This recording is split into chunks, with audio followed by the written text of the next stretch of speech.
Ladies and gentlemen, welcome back to the channel, and today we're going to further be covering Microsoft's acquisition of Activision. This is one of the biggest acquisitions in the history of the gaming industry. There's a lot happening on both sides, and we have a couple of news updates here today, as well as a brand new website by Microsoft, which is actually pretty interesting. So let's go ahead and check that out. First things first, we have the website. This is basically everything that Microsoft is saying about the benefits of them acquiring Activision Blizzard. Benefits for players, benefits for gaming creators, benefits for the gaming industry.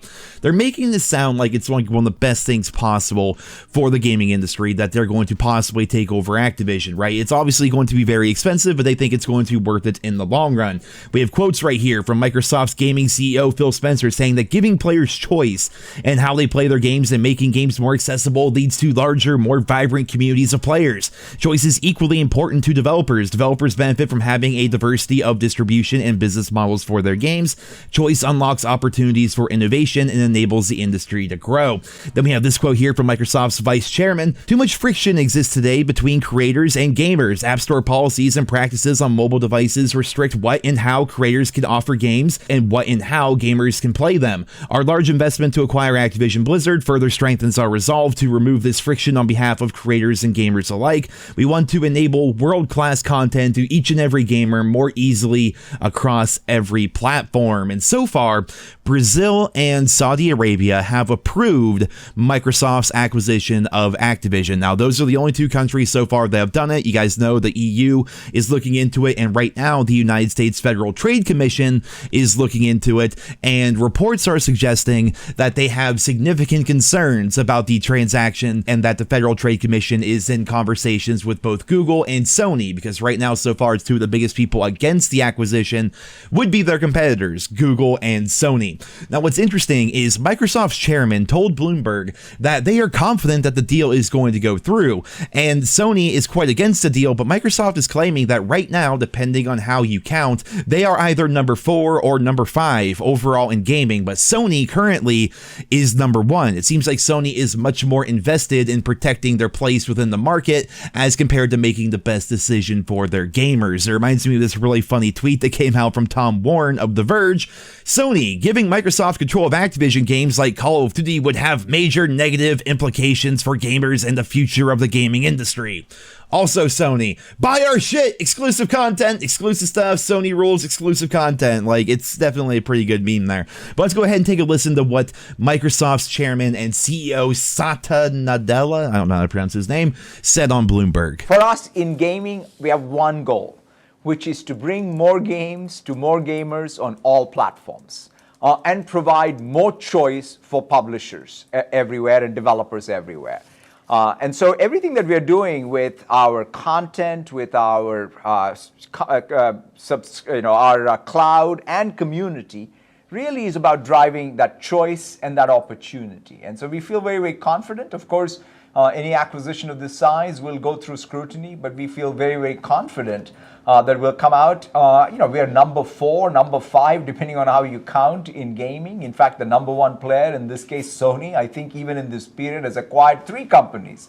So if this is about competition, let us have competition. So he definitely seems pretty confident there, and I think that most people, based on what Microsoft has said so far, would agree that this actually sounds like a pretty good idea. Obviously, Sony and Google, like the biggest competitors of Microsoft, are not going to be too happy about Microsoft having a bigger chunk of the market share, but at the same time, what they've said so far is all positive with one exception, and you guys know I've talked about this previously. The one exception is Microsoft is claiming that yes, they're going to, if they do go through with this acquisition, if it does get approved, if they do own Activision, they're going to still let Sony have their precious exclusivity deal, but after that, they're going to be doing away with exclusivity entirely. They've talked about that so many times, how there will be no more exclusivity for gamers with the Activision IPs, which sounds fantastic, but at the same time, in private meetings, Microsoft has only confirmed that they would continue making Call of Duty and other Activision games for the Sony platforms until 2027. That's as far as they've guaranteed, which is a little bit sketchy, right? Because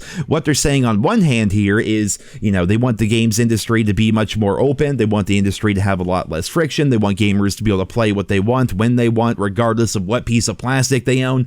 That all sounds fantastic, but at the same time, they've only guaranteed that games like COD would come to PlayStation until 2027, which is right around the time that you can probably guess that new consoles are going to be coming out. And if we find ourselves in a situation where Call of Duty is like day one on the Xbox Game Pass, or if we find ourselves in a situation where, God forbid, you know, they make it so Call of Duty is a Microsoft and, you know, Xbox and PC exclusive and it doesn't come out on PlayStation anymore, that would be horrible. Talk about tilting the console wars in your favor by taking such a big IP, and not even just Call of Duty, all of them are on your screen right now, like Activision and Blizzard and King, you know, they own a big part of the market share.